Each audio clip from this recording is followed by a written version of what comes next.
Candidates have been seated in alphabetical order. Danbury Mayor Mark Boughton, on my left here, won the Republican endorsement during the party's May convention. Next to him, Tim Herbst. Next to him, Tim Herbst, the former Trumbull First Selectman who came in second at the convention.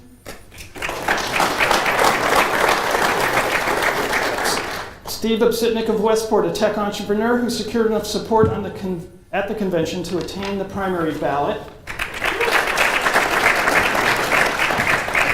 Bob Stefanowski of Madison, a former executive at DFC Global Corp., UBS Investment Bank, and General Electric. And on the end, David Stubberman of Greenwich, who shut down a multi-billion-dollar hedge fund to seek the nomination for governor. There's a gamble, huh? Okay, so that'll be it for applause for the rest of the event. Okay, and it is 90 minutes. I am a soccer player. I have a whistle. So let's start with the mayor. Sure. Well, thank you very much, Ken, for hosting this event, and thank Sacred Heart University for allowing us to come here. It's always a great experience to be able to share our vision and ideas and thoughts for the state of Connecticut. Folks, we've heard a lot during this election about the list of laughs for the state of Connecticut. I think every person out there, if I asked you to go through and talk a little bit about how bad things are in Connecticut, pick your poison of things that aren't going well, and you'll be able to repeat that. You get that. You know that. That's why you're here today, because in 3 weeks, we are going to be nominating a person that will carry the banner for the Republican Party, and you want to be involved in that process. So I applaud that you're here. But I also want to tell you that it's time now that we start thinking about the list of first. So I want you to let you know that the city that I manage, the city that I run, has attained metrics that any other municipality in this state would be proud of. We have the lowest unemployment rate in the state of Connecticut. We're one of the safest cities in the state of Connecticut. We have the lowest sewer and water rates in the state. We have some of the lowest effective property tax rates in the state of Connecticut. We were just rated as one of the best cities to start a business in, and recently we were rated as the most livable city in the state of Connecticut. Now that happens not because we're working apart, it's because we're working together. And if we're going to fix Connecticut, if we're going to do what we really need to do, the hard, tough, difficult decisions over the next 18-month window that we have, then we're going to have to work together. And it's going to start with Republicans to lead. This is our time. This is the Connecticut moment. And it's our moment to work together to be able to present a vision of the list of firsts for our state. Tim Herbst. Thank you. 30 years from now, when we look back on this moment and this time in the history of the state of Connecticut, we will be able to ask ourselves, did we as Republicans rise to the occasion to save our state? Did we focus not on the next election, but on the next generation? Were we brave? Were we bold? And did we do everything in our power to fix the state of Connecticut so that the promise of Connecticut lives up to that reality? I am in this race because I am focused on the next generation of Connecticut residents. Those people who want a better future, who realize that it's out there. 8 years ago, when I took office in the town of Trumbull, I inherited a pension fund in crisis. A town that saw its taxes increase 54% in the 8 years preceding my term. A downgraded credit rating, misaligned priorities. And I'm proud that 8 years later, we set a pension fund that was in crisis on the brink of being fully funded on an annual basis, delivering 8 balanced budgets and 2 tax cuts, investing in public safety, public education, and infrastructure every year, and doing that while upgrading our credit rating and earning national recognition. Family Circle magazine saying Trumbull is the 7th best town in the nation to raise a family. Realtor.com saying it's a top 10 demand community in the country. We can do that in Hartford, but we need to change the people we send there. If ever there was a time to elect proven reformers and Hartford outsiders who are committed to going to Hartford to completely dismantle and upend business as usual, to put citizens and taxpayers first, the time is now. And that's why I'm in this race. Thank you. Steve Obsitnik. Good afternoon. My name is Steve Obsitnik. For 40 years, we've been led by takers in Hartford. What takers do is take money from your pocket and put it in their pocket. I am a maker. I grew up in Stamford. I attended the U.S. Naval Academy. I did my submarine service in Windsor and down in Groton. And when you find yourself about half the height of this room under a 10,000-ton Russian submarine, and they have no idea that you're monitoring them, You realize in those moments that there are more important things in life than self-interest and special interest. What matters in life is the mission that we are on. And I will define my mission for us in this debate this afternoon. But we've been led by self-interest and special interest. After I got out of the Navy, I went out to the Silicon Valley, and I'm proud that I've started 3 successful businesses, high-tech businesses. One of them, she's in your pocket right now, that woman Siri that talks to you. And I apologize, she's not perfect. But we need jobs like that here in Connecticut. We need fiscal stability back in the state. We need a Republican who is a Republican who can win this primary and turn around this ship and bring it back into port. I'm proud to be here. My name is Steve Obsitnik, and I look forward to the dialogue. Thank you. Bob Stefanowski. Thanks everyone for coming. My name is Bob Stefanowski. I grew up in New Haven, Connecticut. I went to the public schools. I graduated from Fairfield University in 1984. Met my wife Amy here. We've raised 3 terrific kids. I had a great career in Connecticut. I was with General Electric. I ran billion-dollar divisions of GE that needed to be turned around. As the chief financial officer of VBS Investment Bank, I ran a $500 billion business over 35 countries. More people in this state should have the opportunity that I did as a young person. The problem is Dan Malloy and the career politicians up in Hartford have ruined it for everyone.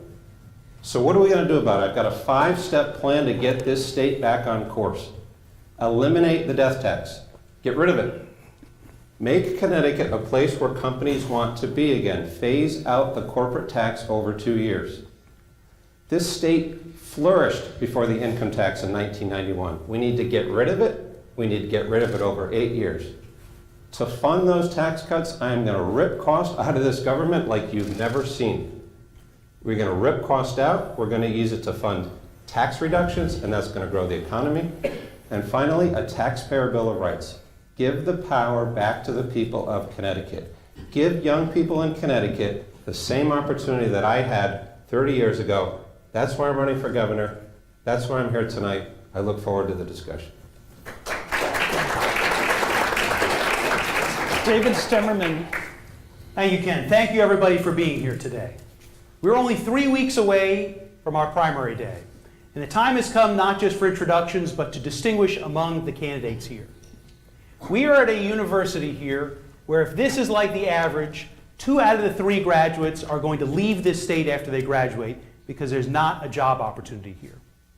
I grew up in Newton, Massachusetts when it was known as Taxachusetts, and it was losing families and it was losing jobs just like we are here today. We need a governor who not only promises cutting taxes, as everyone does here, but who will deliver those tax cuts. We are the only campaign in either party that is not offering empty promises.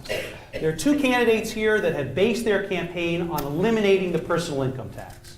A wonderful aspiration, but as I see laughter in the audience, unfortunately a pipe dream.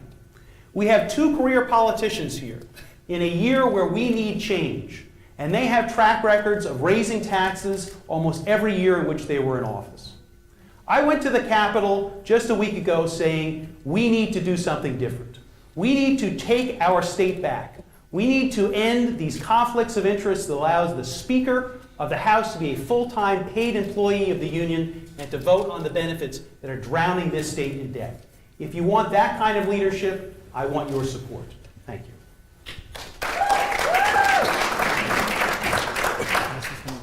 We're going to start with Ebon, and we're going to start over here, and then when we get to the end, we'll go to the 2 minutes each with a 1 minute. But now everybody's going to have 2 minutes, okay? All right. Okay.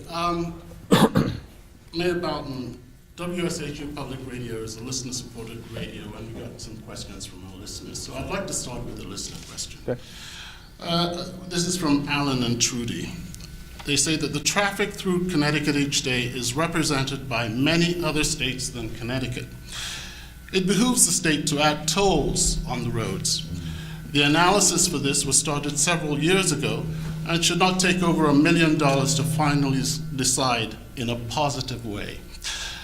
Add those electronic tolls ASAP.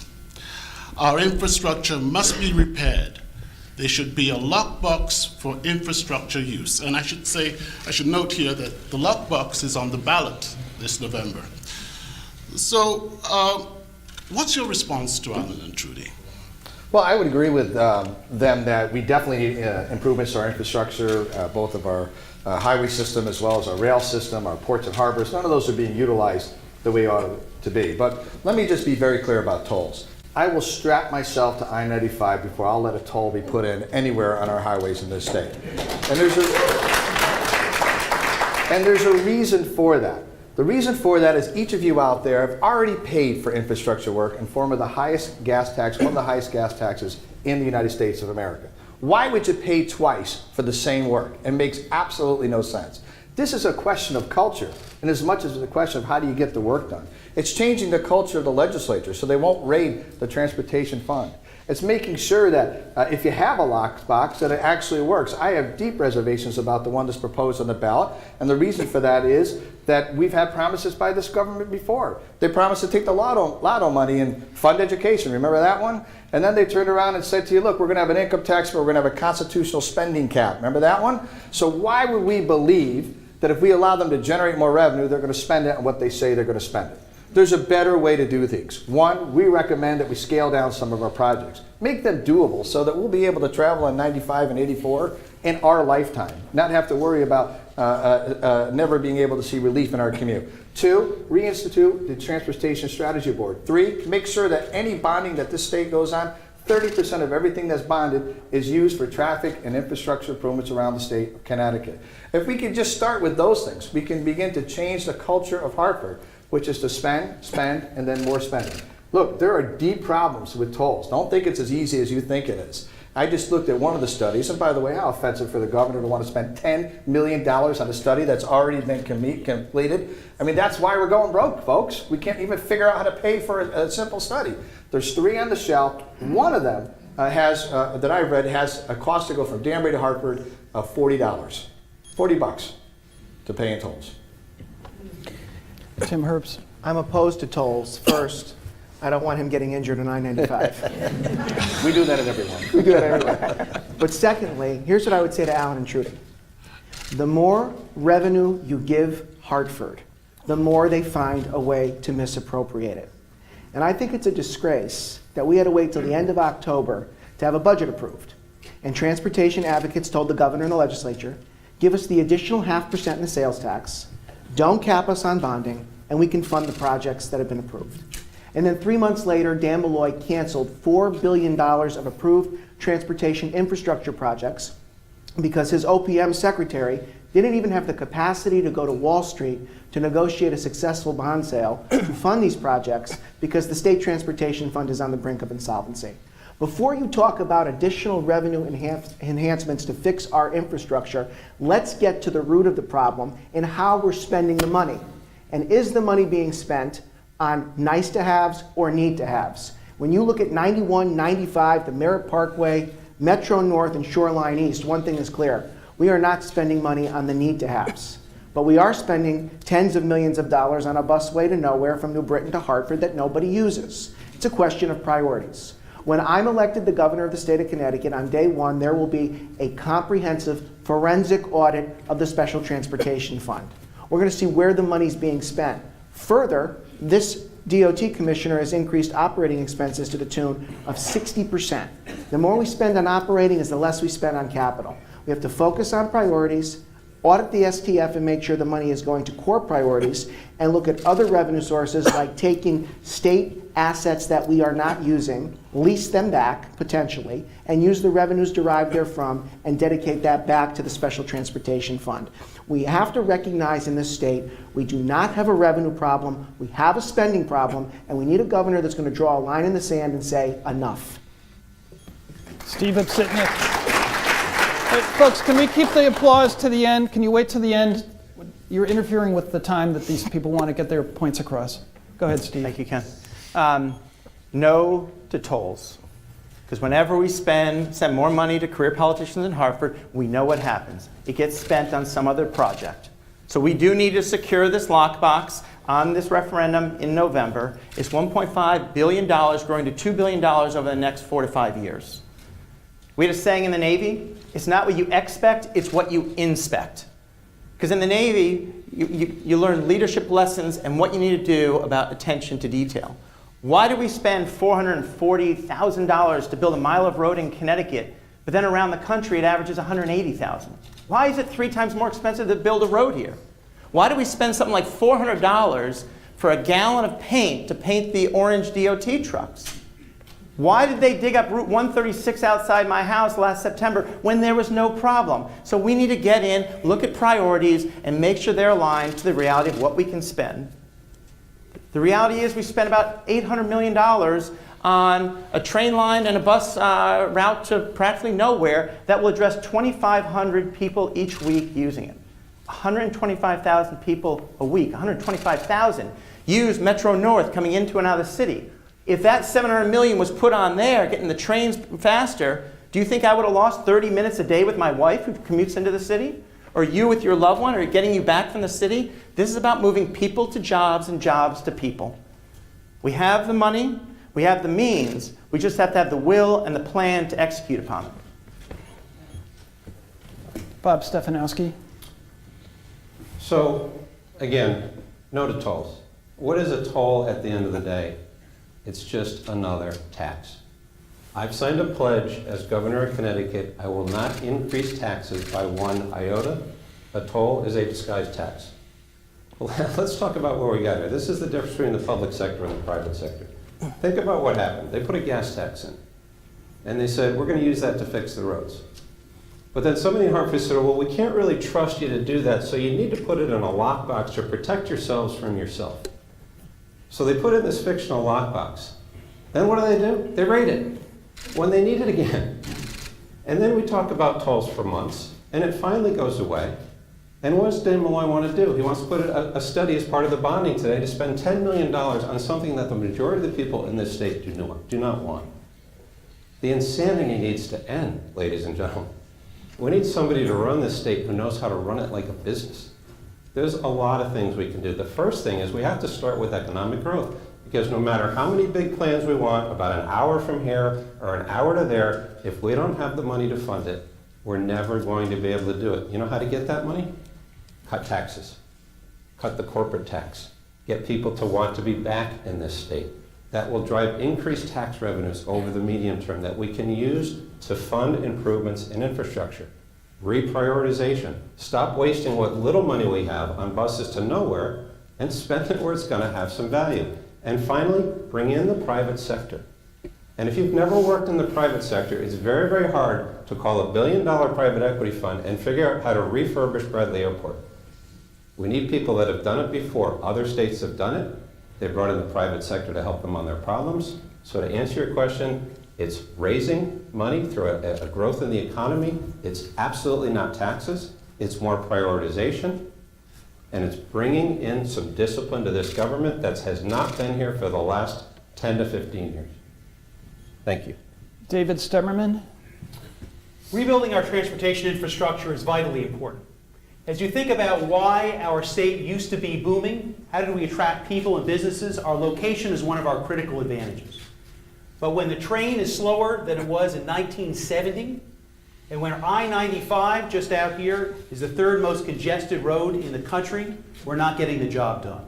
You've heard a lot of discussion about what's wrong. What's missing is what are we going to do about it? Again, I ask everybody here, what are the solutions? We proposed on our website, and it's on our website, a 16-page proposal of how to attract billions of dollars of private capital to rebuild our trains, roads, and airports. How do I know that we can do that? Because in my business, we own shares of businesses that did exactly that. If you go to Mark's website, he tells you about how you can't fix I-95. Well, I guess if you've been the mayor of Danbury for 18 years, you don't get out much. But if you get out all over the world, you go to Asia, you go to Europe, you go to Canada, and you go to such faraway places as LaGuardia Airport, things are getting done. You can attract billions of dollars of private capital. If you go to Florida, anybody here been to Florida? Well, the guy who has rebuilt the transportation infrastructure there, the guy who ran the Department of Transportation there, he set up the private-public partnerships. That's the guy that I'm talking to. That's what I want to bring to you. We have a plan to get the train from New York City to Stanford in 30 minutes, Bridgeport in 45, New Haven in 60 minutes. We'll add 1, if not 2 lanes to our major roadways, 95, 84, and we'll reverse them during rush hour. We'll get a major regional airport in southern Connecticut at Sikorsky or Tweed. Those are the kind of solutions that we need, outside the box thinking from a political outsider with a business experience. That's the kind of leadership we need in this state. Mayor Boughton, do you want 30 seconds? Well, 30 seconds is tough to respond to that, but let me just say, when you hear public-private partnership, what you're hearing is sell the state. That's what they want to do. Those companies and those businesses and those hedge funds aren't going to give you money for free. They want a 12% return on their investment. So they're going to charge you to do that. So whether you're paying them or paying taxes, you're going to pay. And second, let me just tell you something, David. When I was out there serving the United States military, and you were a registered Democrat up in Massachusetts, I was all over this country defending your very right to be a Democrat.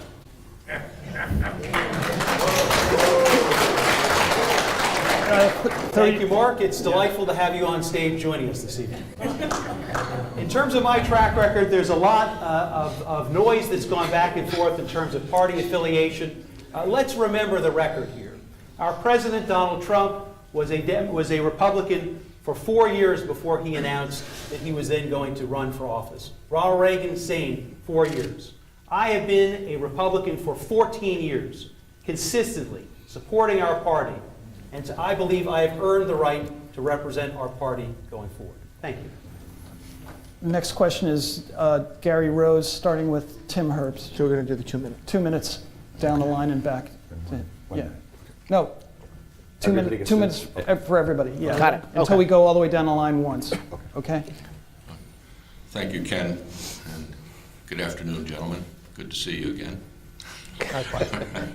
Welcome back. Always a pleasure.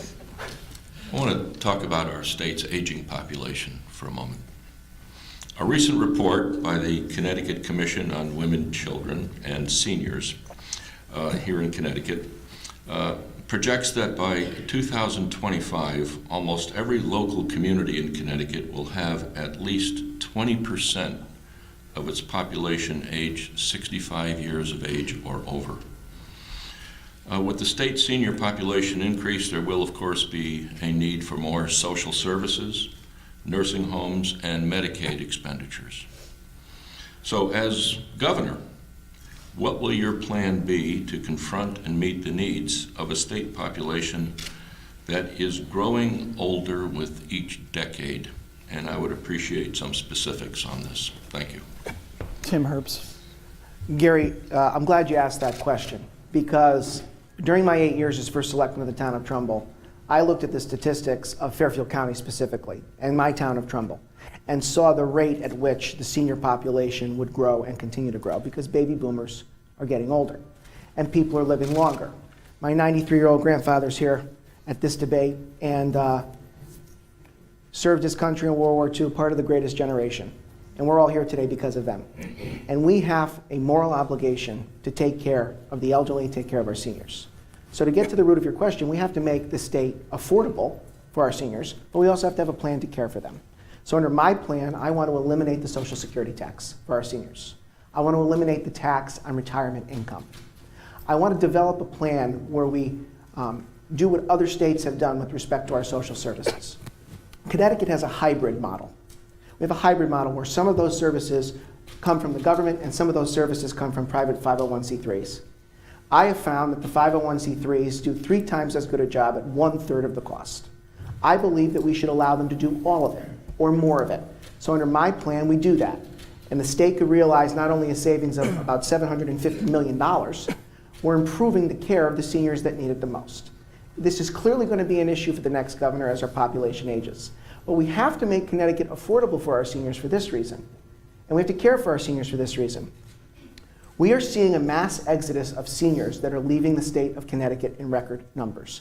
And they're going to other states that are more affordable and treat those that are growing older better from a tax standpoint. By eliminating the estate tax, they're going to other states.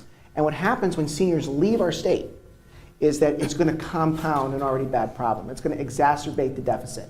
Because with declining state revenues and growing expenses, the deficit's going to continue to grow. We need to keep seniors here. We need to allow them to age in place. We have to care for them. And we have to reduce the cost of living and the tax burden for them as they grow older. Steve Obsitnik.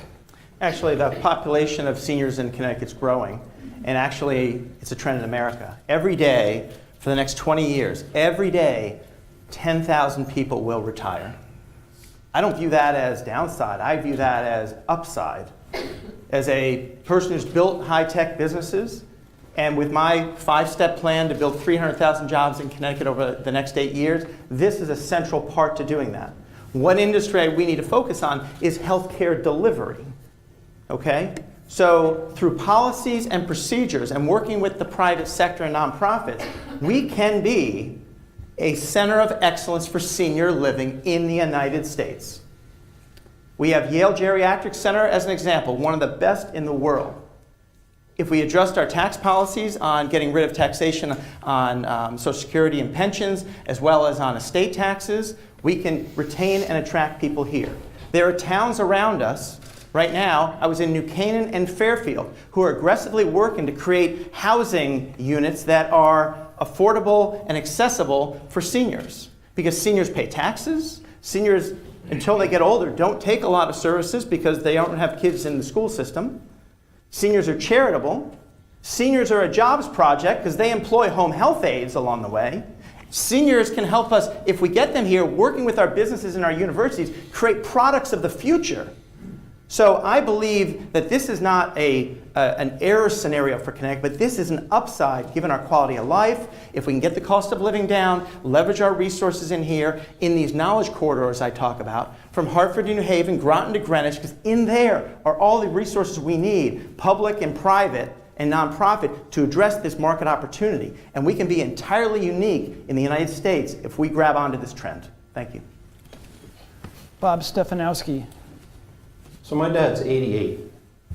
He lives in the same house I grew up in New Haven, Connecticut.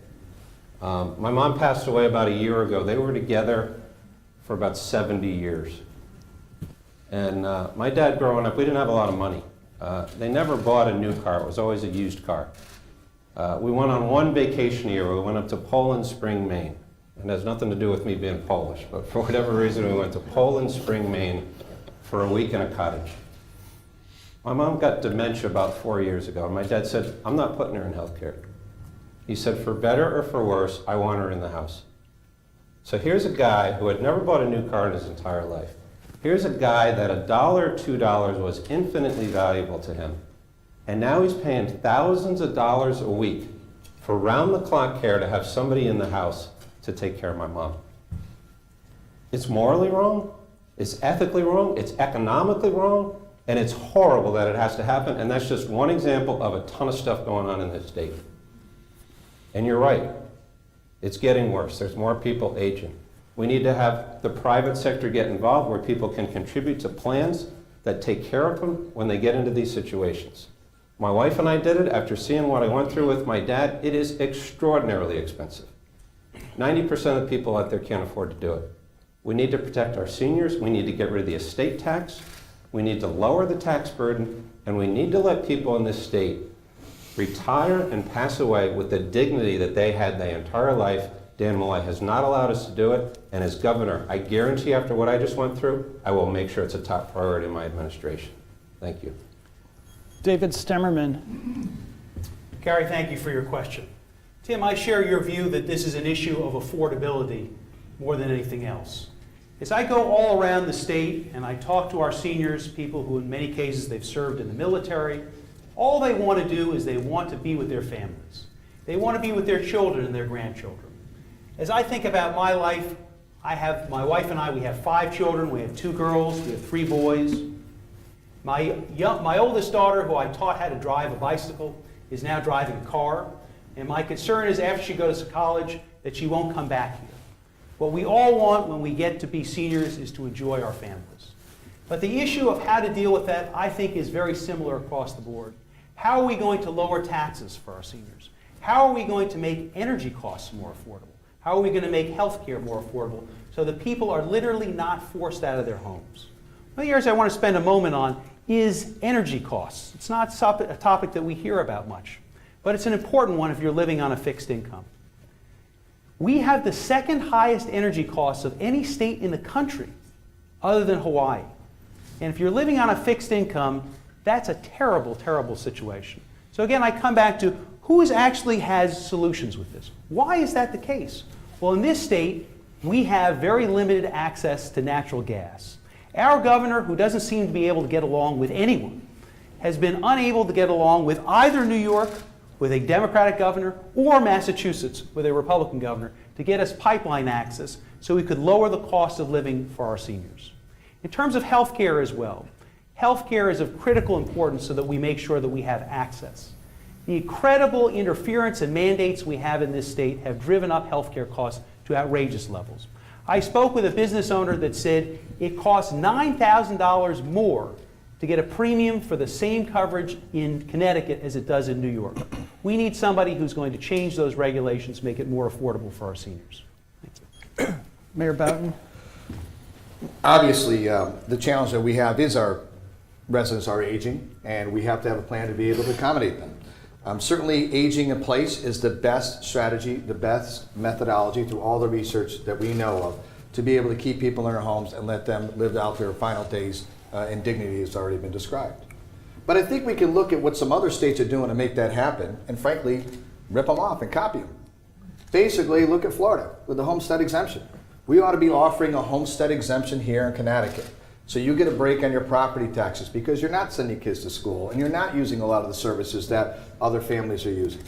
By doing that, we can attract those folks that want to establish residency in Florida and bring them back to our state and do the exact reverse to them. Our seniors are a treasure that we have. They have tons of discretionary income that they want to spend. They don't need and require a lot of services. They want to volunteer where they can volunteer and participate. One of the best programs that we designed in Danbury is we have something called the SAVE program. We allow seniors to get a break on the property tax if they volunteer for our city or for a nonprofit. And they get a $700 break on their property tax by doing that. But when we think creative, we can think ways in which we can keep our seniors here. And of course, then we have to look at all of the retirement income and restructuring the way we tax them. All of this requires a comprehensive approach towards our tax policy and requires a comprehensive approach to how we're going to fund government in the future. When I speak to be saying that this is our moment to make every change we ever wanted to make in government. And if we miss this, if it passes us by, then it's our fault, because this is the time that we can implement policies that'll keep our seniors here. And let's not forget our veterans. Sir, I thank you for your service to our country. There's also plenty of opportunity to be able to keep those individuals within our communities as well.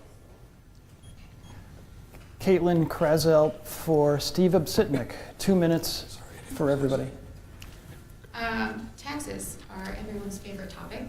Several of you have already addressed it, including the income tax. But revenue from the state income tax covers roughly half of the $20 billion state budget. That's $10.5 billion in the just completed fiscal year and an estimated $9.6 billion in each of the next 2 years. Do you support eliminating the state income tax, and what specifically would you do to make up for the lost revenue? Well, thank you for the question. I would support it, but I think we have to earn our way in that direction. That's why in my 5-step plan to build 300,000 jobs, step 1 addresses spending, step 2 cost of living here. So I look at it day 1 in doing 2 things. I believe in targeted tax reform day 1, because what I want to do in business that works for me, I want to hug customers and keep them closer to me and keep them in the state. I want to hug seniors, working people, and businesses to keep them here.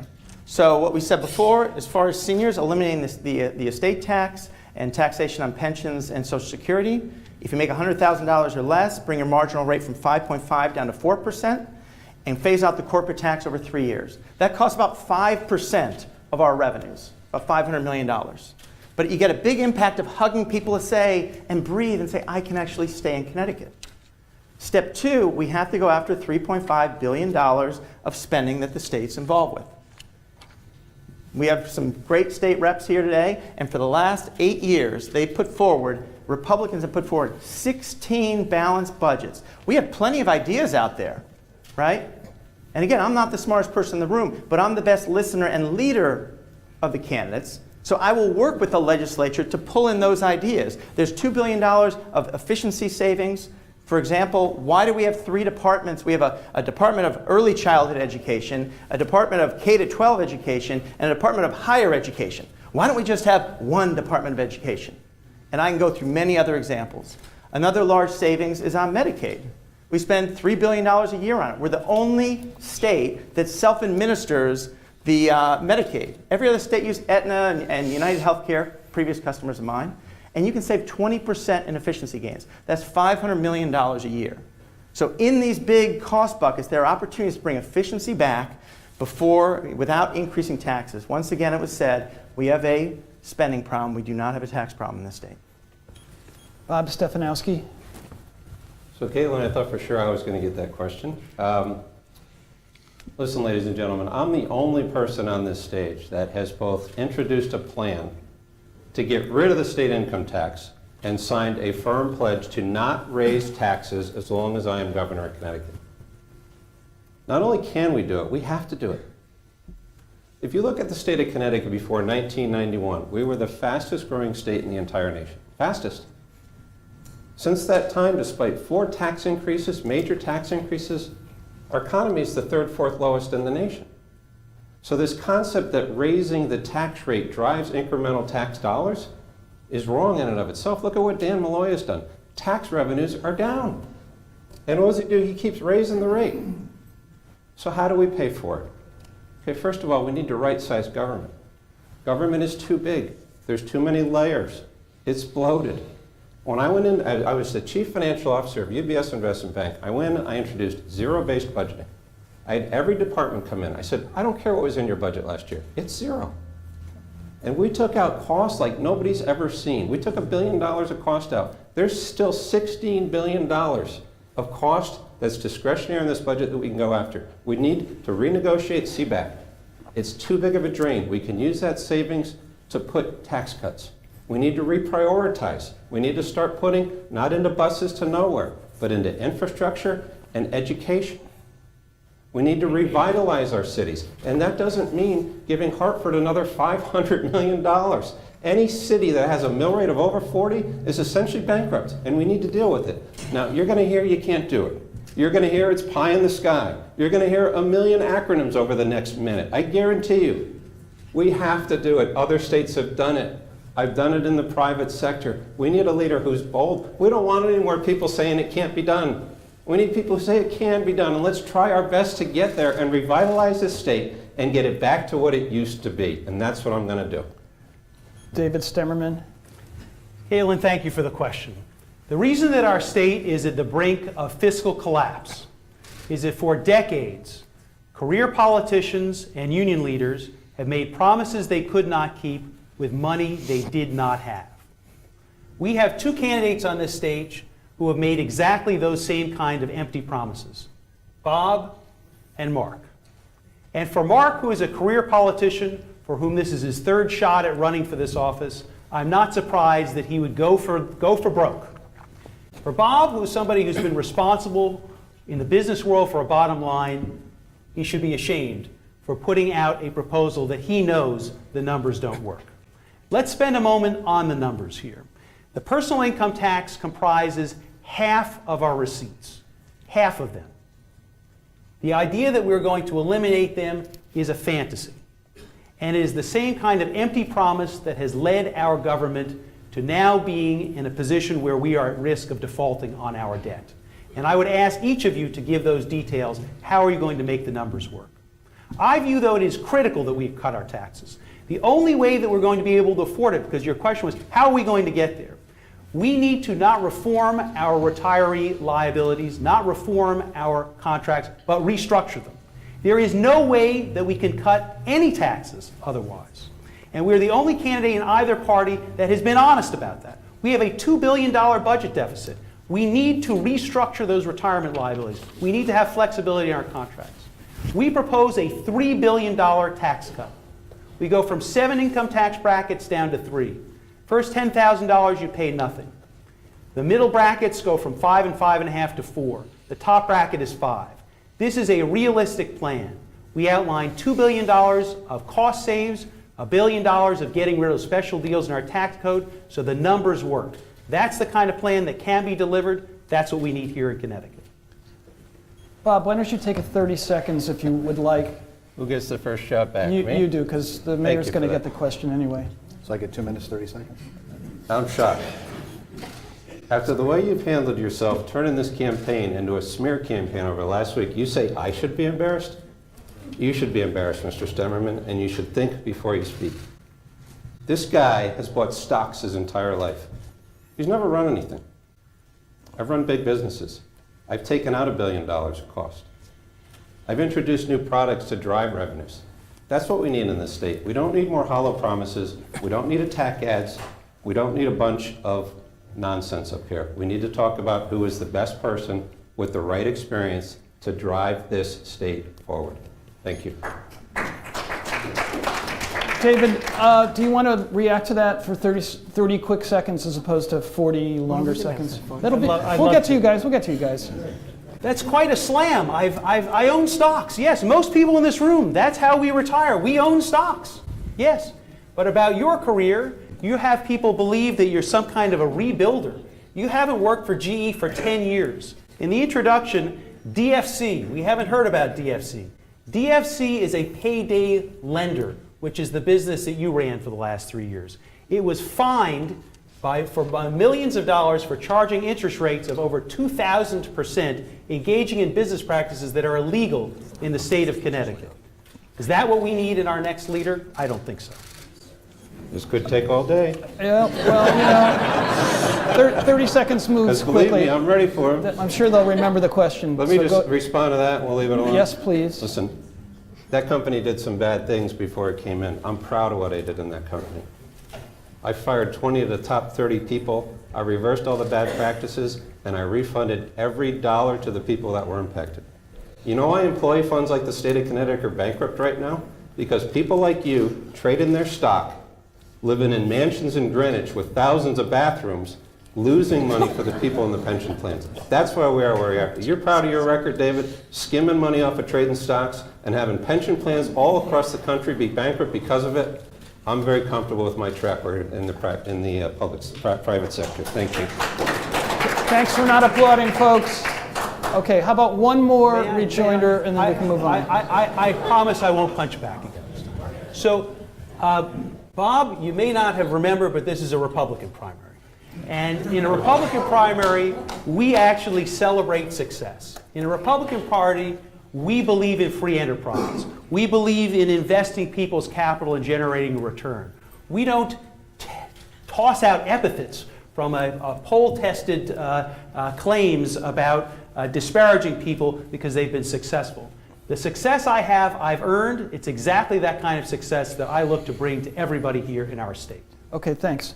Hey, Gino, let's give Mayor Boughton 2 minutes and 30 seconds on this one, okay? Do you remember the question, Mayor? I completely forgot. Do you remember the question? Income tax, was that it? Would you like me to repeat it? Sure. No, Yeah. if you could read it again, that would be helpful. Yeah. It was very entertaining. All right. Revenue from the state income tax covers roughly half of the $20 billion state budget, $10.5 billion in the just completed fiscal year, and an estimated $9.6 billion in each of the next 2 years. Do you support eliminating the state income tax, and how specifically would you make up for the lost revenue? Okay, so in our plan, we discuss and have embraced the idea of eliminating the state income tax for a couple of reasons. First of all, it's just a philosophical approach that I have to this. I stood on the Capitol grounds to oppose the state income tax 30 years ago when it was implemented with thousands, 25,000 Republicans who showed up to say this is a really bad idea. You know why it was a bad idea? Because they're going to take your money, they're never going to implement the cap that was supposed to go with it, and you're going to keep cranking that up and keep spending more money. And that's exactly what happened. Instead of putting on the legislature of a diet to not spend, we simply gave them more money to go create new programs and new things that we can't afford and hire more employees. And that's why we ended up with this huge uploaded government. But the fact of the matter is we as Republicans have got to be big and bold in our presentation to the public out there. I'm tired of losing elections and watching elections lost by people that have no experience in politics, don't understand how to transcend and connect with people, and bring big ideas to the table and get folks to embrace them. My job is to bring stakeholders together at the table and say, this is a great idea, here's our goal, how do we get there? In our first budget, in our plan, We phase out the income tax by $400 million. There's about a dozen different ways you can fund that first little kick. And the reason why is we want to take $400 million, put it back in your pocket, and have you go spend it tonight somewhere in Connecticut to help some small business or medium-sized business person get their business going or keep it going for another year. That's why we want to put more money into the economy. Now, over the long haul, if you're stuck in the bureaucratic box, then you look at that and go, it can never happen. It's a possibility, it's never going to happen. Our long-term liabilities are too much, et cetera, it's not going to happen. And I would say you're right. But if you can think out of the box, if you can be creative about what we're going to do, and if you can envision this next 18 months as an opportunity, not a crisis, to be able to create a new government, one that's been right-sized, downsized, whatever you want to talk about, then the opportunity is there. Sure, it's going to take time. Sure, it's going to be difficult. Yes, there are going to be starts and fits and working our way through the legislature with it. But let's put a big goal out there for our residents to embrace and say, that's a Republican. That's what they're about. I want to join them, and I'm going to go vote for them on Election Day. Do you want to address the previous attack, Mayor? I forgot it already. Okay. Tim Herbst, taxes. Let's take a little stroll down memory lane. Lowell Weicker told us that the income tax would be temporary. John Rowland told us he would get rid of it. Jody Rell and Dan Malloy told us they wouldn't increase it. And guess what? None of that happened. So in theory, we should all want to get rid of the income tax. But this goes to the core of the differences in this campaign. We are 3 weeks away from picking the nominee of our party. And I haven't heard anyone on this stage articulate a plan where 2 + 2 = 4. No one has shown us how you're going to close a $5 billion budget deficit and deal with $86 billion in unfunded liabilities over an 8 to 10 year period when that CBAC agreement is locked in and represents 40% of the budget, when that tax accounts for 55% of the revenue. So I'm in favor of eliminating taxes, but I'm not going to increase other taxes for the sake of eliminating other taxes, because at the end of the day, no matter what pocket it comes from, taxpayers pay. One of the reasons why I dropped Trumbull's membership from the Connecticut Conference of Municipalities is because they commissioned a report that the Office of Fiscal Analysis said would lead to regional taxation and a $900 million tax increase. I'm not in favor of reducing taxes to increase other taxes. I want to reduce taxes across the board. But here's the difference. You're not going to be able to reduce or eliminate any taxes until you dig out of this hole. This $86 billion hole. You know, it's politically convenient to talk about eliminating taxes in a Republican primary.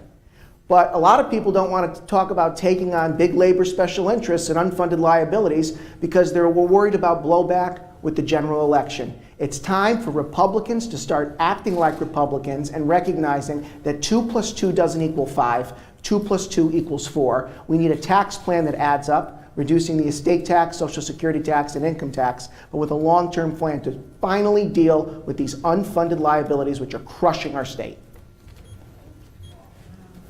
I'm gonna use a WSHU listener question, if that's okay, for Bob to start. With an executive branch that is becoming increasingly autocratic, impulsive, and provocative, a Supreme Court nominee who supports granting superior powers to the executive over the other two branches of government, particularly Congress, and a multitude of assaults on our environment, including, but not limited to, global warming, it is falling to the states and to the governors to take an active lead in safeguarding our democracy, ensuring national stability, and protecting the environment. What will you do as governor in these efforts at this critical time? And what have you done so far as citizens, to all you, to defend against these challenges to our democracy and planet? That is from Stephanie in Fairfield. Bob Stefanowski. Thanks for saving that one for me. So that's basically a question. I was trying to follow. That's a question on global warming? It's a well, you could Spontaneous question. How about executive? How about overreach from Washington? With all due respect, okay, I'm running for governor of Connecticut. You know, I'm not running to run the EPA. What we need to focus on in this state is the economy. We can start talking about all things that we can't control that are handled at a federal level, or we can talk about what matters to the taxpayers of this state, which is getting taxes down. The Democrats are going to want to do that in the general. They're going to want to talk about anything other than the economy. Why? Because the economy is horrible, and Dan Malloy did it. We can't let him do it. You get a question like that, we got to talk about what really matters. Get rid of the income tax. I'm going to sound like a broken record. Get rid of the estate tax. Make Connecticut a place where business wants to be again. If we don't get our arms around these economic issues, these other issues aren't going to matter because nobody's going to be here. Part of leadership is focusing on the 2 or 3 things that are going to move the dial. For us, it's economic policy. For us, it's getting the out-of-control cost in this government back in control. It's renegotiating an insanely generous union pension plan that's $100 billion underfunded. It's getting someone in that office that we can be proud of, who's going to be tough, and trust me, I'm tough, but who's also going to be fair and knows how to negotiate and build consensus and get this state back to what it used to be. When I graduated from college and had the opportunities that I had, we're going to bring it back for all our young people. That's what we're going to do. Thank you. Okay, he took his time to ignore the question. Would you like the question repeated, perhaps? Do you understand the question, David?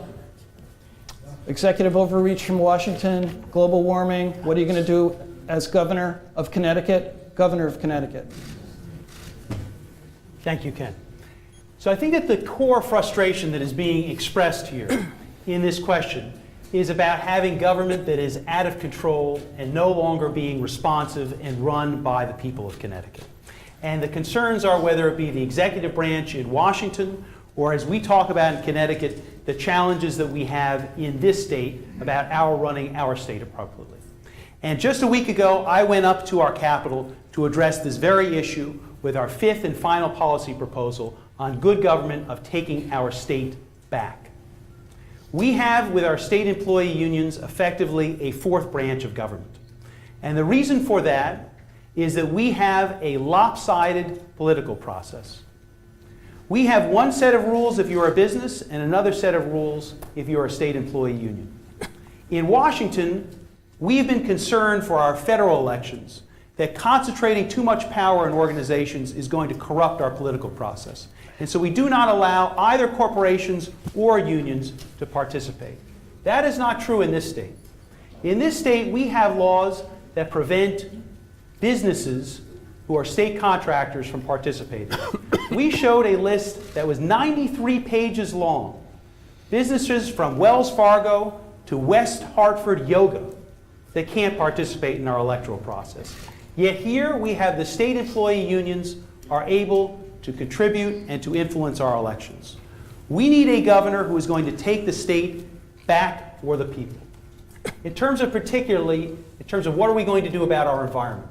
One of the key attributes about our state that makes it so wonderful is the wonderful quality of living that we have here. We have a beautiful over 600 miles of coastline. We have beautiful rolling hills anywhere and everywhere. This shouldn't be either or. This is a case where we can have economic growth and we can create an environment we're all proud of and do it in a way that makes sense for the people of Connecticut. Mayor Boughton?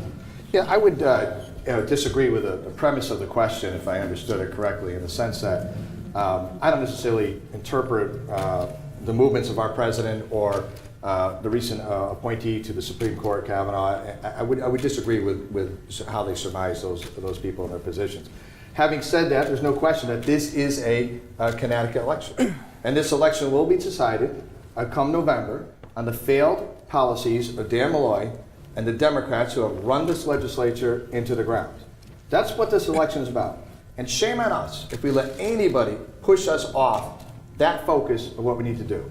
Somebody wants to talk about something that's happening in Washington. I'm going to point them right back to talk about what's happening with Governor Malloy and in Hartford.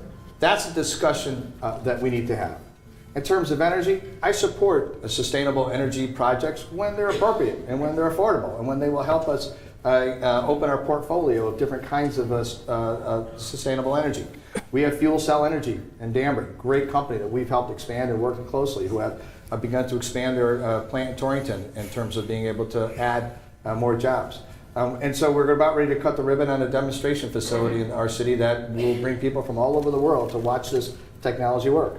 I support solar applications as that market continues to drop and as the delta continues to close and make it more and more affordable. Those are just good common sense things that we ought to be involved in and engaged in terms of how we look at our energy portfolio. But I don't support having a top-down approach to what Connecticut does and putting us at an anti-competitive position as it relates to other states and other countries around the world. And that's really what's being asked of the United States of America and states, that we adopt a higher standard than the rest of the world. That's patently unfair. We have products to sell. We've got marketplaces to reach, and we can't do that if that hidden tariff of cost is already built in to the cost of building those products. Tim Herbst. Would you be mad at me if I asked you to repeat the question? I'm thinking maybe nobody heard it the first time. Okay, well, maybe you could repeat it for me. With an executive branch that is becoming increasingly autocratic, impulsive, and provocative, a Supreme Court nominee who supports granting superior powers to the executive over the other two branches of government, particularly Congress, and a multitude of assaults on our environment, it is falling to the states and to governors to take an active lead in safeguarding our democracy, ensuring national stability, and protecting the environment. What will you do as governor in these efforts at this critical time? Sounds like a question from a Democrat. I figured you two would enjoy answering that question. That being said, let me just say this. I'm a Republican that believes not only in the United States Constitution, but the Constitution of the state of Connecticut. I believe in the Constitution, specifically Article 10. I believe in the Constitution, and I believe in case law that says that states are laboratories of democracy.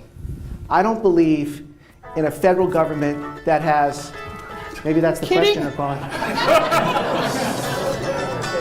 What is this? Who is it? What happened to the mute? It's probably somebody offering me a hotel room across the country. Okay. So to get to the root of the question, I do not believe that the federal government should interfere with what we do here in the state of Connecticut. We are a state that through the generations, through different administrations, has shown an ability to govern best when we govern ourselves. So to answer your question, I don't believe what happens on the Supreme Court is going to impact the state of Connecticut. I do believe what could have happened on the Connecticut Supreme Court would have impacted the state of Connecticut. And that's why I'm the only person on this stage who stood up as a candidate for governor and said Andrew McDonald should not be the Chief Justice of the Connecticut Supreme Court. And I make no apology for doing that. With respect to the environment, this state, through both Republican and Democratic administrations, has demonstrated a strong ability to protect our environment. But that being said, this Department of Environmental Protection under this governor has overreached way too much. It is not the role of the Department of Environmental Protection to create laws. Laws are created by the Connecticut General Assembly and signed into law by the governor. It is the role of the DEP to administer the agency in protecting the environment, not to overreach in such a way that we create an environment that is hostile to innovators, job creators, entrepreneurs, and it's not just the DEP, it's the DOT, it's the Department of Consumer Protection. Government cannot be the enemy to those that employ people, create jobs, and provide a better future for people. And when I'm elected the governor of the state of Connecticut, state agencies will not be an impediment, they will be a willing partner. Okay, Bob and David, do you want to rise to the party bait or not? Well, I had the question first. Oh, to the party bait. Tim, I'm bring it up just, again. You guys didn't have enough of it last week. Listen, I'll just remind you, Timmy pulled this commercial where he claimed he cut taxes 2 times when he raised it 7. We got a new one that the taxpayers just paid for, which shows him throwing a football. Can you imagine? The taxpayers are paying $25,000 a day for this guy to go out in a football stadium with makeup and lights and cut a new commercial about being a football player? In fact, it's the deceased estates, and so it's not really taxpayers. It's Money's fungible. It's a sheets Money's going back fungible. to. You'd rather spend it on TV commercials than giving it back to taxpayers? It's people who died who left bank accounts unclaimed. Can I respond to that? Wait a second, David. On this issue about my being a Democrat, I think it's been asked and answered. Thank Okay, you. Tim. I would, 30 seconds. because I don't want to be accused of mudslinging, because I know whenever anyone brings up Bob's record, it's mudslinging. I would just simply ask the question, what would make you want to leave the Republican Party 3 weeks before the 2016 election and become a Democrat and not vote in that election? What would make you not vote in any election in 16 years? What would make you become a Republican 1 month before you announced your candidacy for governor? And exactly what did you find about Chris Dodd appealing when you gave the maximum contribution to his presidential campaign? Not an attack, just a question. Can I respond to that? Yeah, go ahead, Bob Stefanowski. So you see how desperate these guys are, right? You know, this guy knows he's last in the polls and I'm leading, so they're going to start slinging mud. You know what I was doing about a year ago? I was on the back porch of my patio with Joe Markley. And we were talking about whether we should run for governor, what we wanted in our next governor. We wanted somebody who was going to be fiscally disciplined, somebody who was going to reduce taxes. We need somebody that's going to be strong on the Second Amendment. We need somebody who's going to right-size government. We don't need another person who's a tax increase person like Mr. Herbst has been in his time in Cromwell. I'll ask the question again. Why did you become a Democrat 3 weeks before the 2016 election, of which you did not vote in, which means you didn't vote for our president, which you now seem to like very much?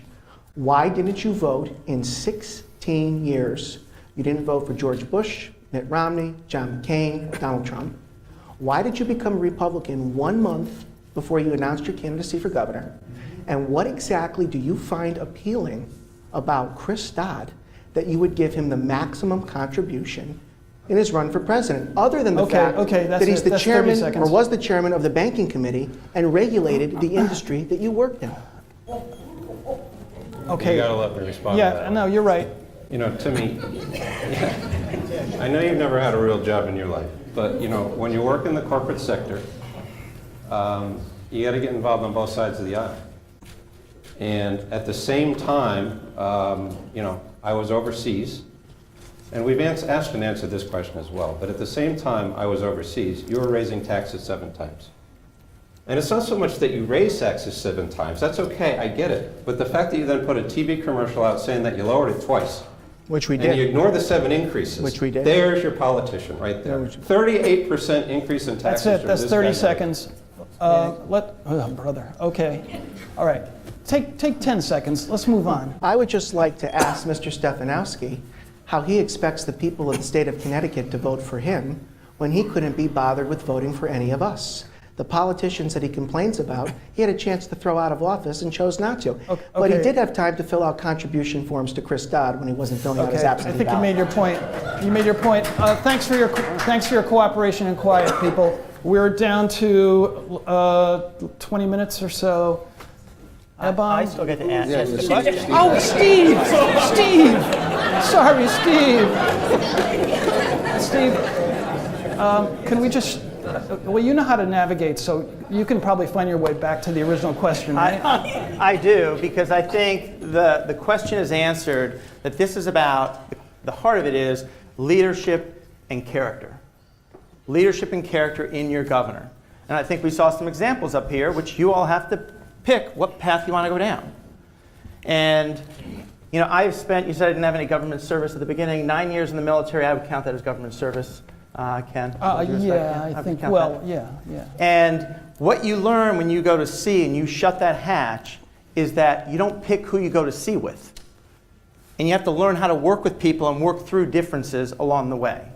So what you get with me was someone who is battle-tested, who can work with people along this spectrum around tough issues like that were raised.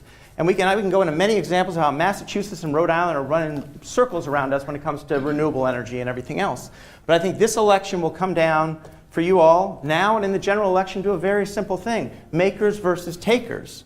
For 40 years we've had takers involved, taking us down a road to ruin. And what takers do is take money from your pocket and put it in their pocket. If you're a career politician, you do that, and you think government is the answer, so you take more money. If that's a path you want to go down that path. And if you've spent your whole life in finance, getting finance fees, even when taking money from your pocket and it goes into their pocket and your returns don't go up, that's what takers do. What you all deserve is a job maker. What makers do is deal with scarcity and opportunity costs and tough decisions. And that's how I formed my business and grew my business. And that's the discipline by which I will go to Hartford and wring out the costs that are bloated, address our fiscal stability on the pension side and bring stability back, And my 5-step plan to build 300,000 jobs in 8 years will come together. So Tim, 5 plus 3 equals 8. I got that in my math. Good job. So thank you for listening to me on this, but I think this is what's going to come down for you. It's going to come down to experience and character and a plan. And who do you trust, whose path you want to go down? Thank you. Do I get to answer? Yeah, yeah. And who am I? It's David gets it, and it's 10 after now, and we've got like 15 minutes. Okay. What do you Let's got? get back to the economy. Let's do it. Okay. According to a 2017 Connecticut Business and Industry Association survey, there are 6,000 companies in Connecticut that are exporting from Connecticut. And they're generating about $14.4 billion worth of goods and services that have been exported. Right now, we have a situation in Washington where President Trump has launched tariff wars against Canada, against Mexico, against the EU, China, and Japan. The Connecticut businesses, most of them employ 500 workers or less. And their largest foreign markets are North America, which is Canada and Mexico, Western Europe, North Asia and the Pacific Rim, which is China, Japan, and Taiwan. And I want to find out from you, as governor, what would you do to protect those jobs and businesses in Connecticut? Thank you. Great question. So manufacturing is one of the key areas of employment for our state. It's something that Steve has talked about a number of times. Key backbone for the economy. I've been traveling all over the state. Just last week I was in Southington in a machine shop. I was in Naugatuck and another machine shop there. These are key jobs for us. Pratt & Whitney, they have production of the most advanced jet engines for both commercial and military applications. And so this is a key part of supporting our economy. This is a very special moment in time. Our manufacturing base has been hollowed out because at the federal level, we've had uncompetitive taxes. Until the tax cuts from President Trump, our corporate tax rates were the second highest in the world, second only to Japan. We had unbelievably strong regulations that were making our businesses uncompetitive. And what we now have to get rid of as well are these unfair trading practices that are hamstringing our businesses. And I support his effort in order to put us on a fair playing field. In terms of what we need to do for our manufacturing businesses, some of them are general for the economy and some of them are specific to manufacturing. General for the economy is we need to reduce their taxes. As I talk with them repeatedly, some of these are very thin margin businesses. We need to have reductions in taxes. If you're a pass-through business, your top tax rate will be 5%. Our corporate rate will go down to 5%. We'll be very competitive. Reducing regulations, quite critical. The business I was just in, they had an inspection from the DEP. They found one label on a barrel out of place. They fined him 12 times for $45,000. We need to get that kind of practice out. The other key thing is, as I was leaving, there is a sign saying they're looking for employees. And I asked him, what's going on here? He said, well, we pay $90,000 a year for somebody who can operate a CNC machine. And our career and technical high schools and our community colleges don't provide the proper training. We put in place, again, another major proposal of how we bring businesses and educators to provide exactly the kind of workforce to thrive in a 21st century economy. Thank you. We got 5 minutes to closing, so we're going to have to tighten up. I'm sorry for this last answer. What do you want, a minute? Yeah. Okay. Well, first of all, let me just say that I support the President's effort to put us on a fair and level playing field as it deals with trade. Look, there's no reason why, and you all know this, that we got our brains beat in by various countries from the Pacific Rim all the way through the 70s, 80s, and 90s. It's because our companies like GM and Ford and Chrysler were at a competitive disadvantage as it relates to being able to share and sell our products into the overseas marketplace. So I think he's done a good thing by raising that issue and having further discussions, and certainly we ought to continue that. But I'd also tell you that, as mentioned, we have a workforce development issue that's pretty severe here in the state of Connecticut. One of our proposals is to modify the VOTEC and the community college system and merge them so we have what's called middle college. So that student that goes to our VOTEC system will be able to not only receive a high school diploma, but also receive a 2-year college degree and then transfer if they want to complete their 4-year degree or not. The point of that is to be able to give that student business background as well as the mechanical expertise to do whatever job it is they want. Last thing I'll say quickly, we have a business in Danbury right now, wonderful, Branson Ultrasonics, always looking for mechanical engineers. Incredibly difficult to find because we're not sending the right message to our young people what they should be majoring at universities. Try a minute and a half, Tim. Okay. You know, I'm going to use your half. Go ahead. You know, what a lot of people fail to recognize is that when Donald Trump was elected president in 2016, he won Pennsylvania, he won Wisconsin, he won Michigan. He won states that had not been won since Ronald Reagan's landslide in 1984. And there's a reason for that, because a lot of American workers feel like this country has gotten the shaft with respect to our trade deals. So the president has recognized, and the Congress in large measure has recognized, that we need to have a more fair playing field for our workers on trade. Now, one of the things that we have to do as a state is recognize that if this economic engine is going to come roaring back, the new manufacturing of the 21st century will get us to that goal. Earlier today, I had the great fortune of addressing the New Haven Chamber of Commerce and to talk about manufacturing and to talk about the need for manufacturers and businesses and educators and schools to work together to develop those skill set, the curriculum, the focuses that are going to allow these kids to leave college and go into those manufacturing jobs, having jobs ready for them when they graduate. That needs to be the next focus of the next governor, working with our Department of Economic and Community Development, with our Department of Education, working with some of the best colleges and universities of any state in the nation. Not only our private colleges, our state university system, our flagship UConn, and our community college system. It's going to require that level of collaboration to make this happen so we come roaring back in manufacturing. All right, sorry, 2 minutes of closing, 1 minute each, Steve and Bob. Sorry, we're just juggling here. I think I'm uniquely qualified to answer this because, as I said, I'm a job maker, but I'm a manufacturer. We manufacture smart antennas for AT&T and Verizon and cell operators around the world on 5 continents. So I've lived with the trade barriers trying to ship into China or into other regions. So I believe, yes, in a fair playing field, that will help my business and other businesses, number one. As it relates to Connecticut, we need to do a much better job about training a workforce. Our energy costs are exorbitant on that. That's step 4 of my plan, which we need to address. But it's hard to get this in 1 minute. We need to help and support the small businesses of Connecticut. Manufacturing, durable manufacturing has grown here. Non-durable has shrunk. But we need to support the machine shops and the ecosystems out there like my small business, and we can do it with a governor who's a maker. Thank you. Bob Stefanowski. So a few months ago, I met with Larry Kudlow. Kudlow is Trump's economic advisor. He hates tariffs. He's a free market guy. But President Trump is smart. What is it? It's a negotiating tactic. It shows the power of having somebody in the CEO role that knows how to negotiate, knows how to structure. Look at what his tax policy has done. We had 4% growth in the nation in the first quarter. What's Connecticut? A big goose egg. President Trump is the perfect example. He's recalled all the lousy deals that prior administrations have put in. He's putting America first. He's challenging people. What a novel idea. Wouldn't it be great to have that in our governor office? Somebody who's actually run something, knows how to negotiate, knows how to put Connecticut first, and knows how to drive an economy. That's what this guy has done.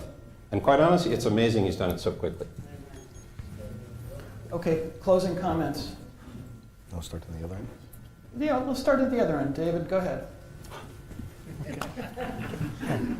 Thank you all for being here. I end where I began. 3 weeks from now, you have a critical choice to make. A choice of who is going to lead our party against Ned Lamont to make sure that we do not have a third term of Dan Malloy. Just think about what we face on November 6th. If Dan Malloy is succeeded by Ned Lamont, we will be looking back wishfully on the good old days of Dan Malloy. Who do you want as your leader in that battle? Not only that, we are looking for leadership to govern on the other side of this election. Who will you entrust to not only confront the extraordinary challenges that we face an $11 billion budget deficit, and over $100 billion unfunded liability.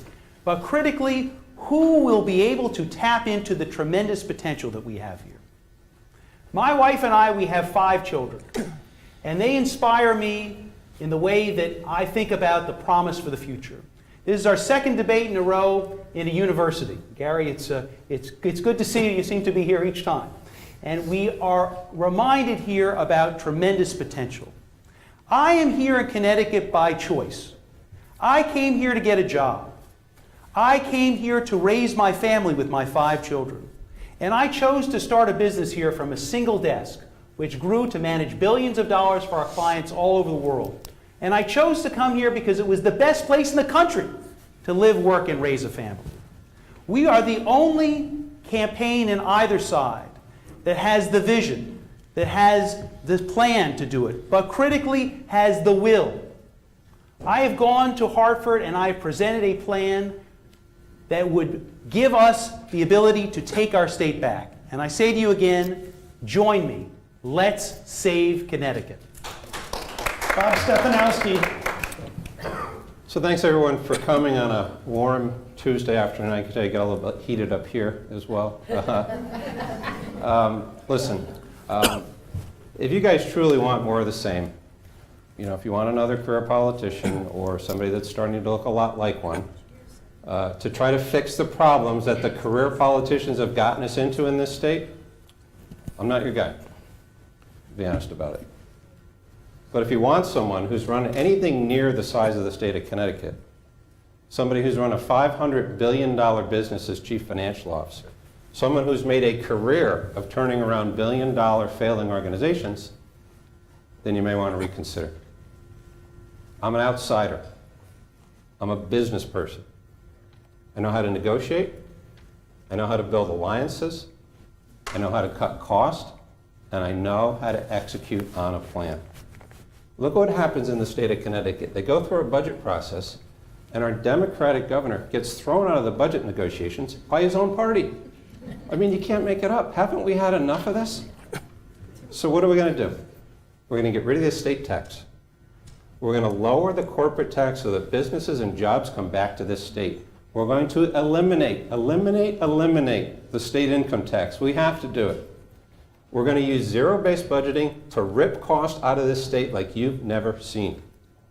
And we're going to introduce a taxpayer bill of rights to give the power back to the people. I'm the only person on this stage who has a plan to eliminate the income tax and have signed a pledge to never raise taxes as governor. You're probably going to hear you need government experience. You're probably going to hear a bunch of other things. I've done it for 30 years. I'm ready to roll up my sleeves, but I'm also ready to build consensus.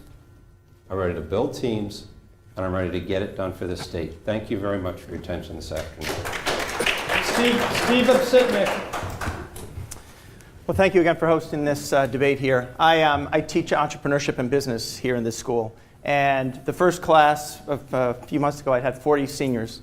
And when I teach, I say, raise your hand if you see yourself being in Connecticut a year after graduation. Out of 40 hands, 1 hand went up. That's the crisis that we have. Makers versus takers. How do we inspire those kids to be here, you to stay here, seniors to have a chance to retire with dignity again? As I said, I grew up in this state. I've lived all over in 4 zip codes. I understand the culture very well of Connecticut. My experiences having served in the military and protecting these waters, I will bring that same discipline and security as your governor to this state. I've started 3 successful companies, taken them global, and I know what it takes to make those decisions, what makers like you need to do to get things out of your way so that you can grow your own economy and your own businesses. And it comes down to a plan. 5 + 3 = 8. 5 steps to 300,000 jobs in 8 years. Because your governor has to do 2 things, walk and chew gum at the same time. The walking is the fiscal mess of all what we've talked about, the revenue, the spending, the pension liabilities. But the other side is the walking, or the chewing gum. That is, how do we inspire ourselves? All the assets we have here, the 42 trade schools to universities, the 24 Fortune 1000 companies who have not evicted themselves yet. You need a governor who can bring all that together around a big, bold vision, because that's what leaders do. As a submariner, we're all trained firefighters. And right now, we are on fire. And I want to run to this fire and put it out and then I go back home. If I'm your governor for 1 term, 2 terms, or God forbid 3 terms, when I'm done, I go home, because this is not about my special interest or self-interest. This is about the mission of bringing this submarine back into port safely. Thank you very much for allowing me to attend, and we'll talk afterwards. Tim Herbst. It's great to be here on this campus, just 4 houses away from this campus. My grandfather and my late grandmother raised their children. And over my left shoulder is my church.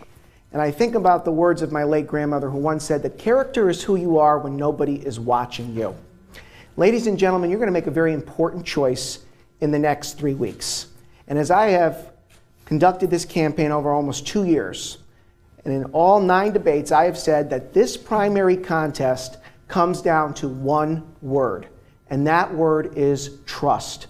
Who can Republican primary voters trust to not only prosecute the campaign that will lead us to victory in November, but who can Republican primary voters trust to govern like a Republican come January of 2019?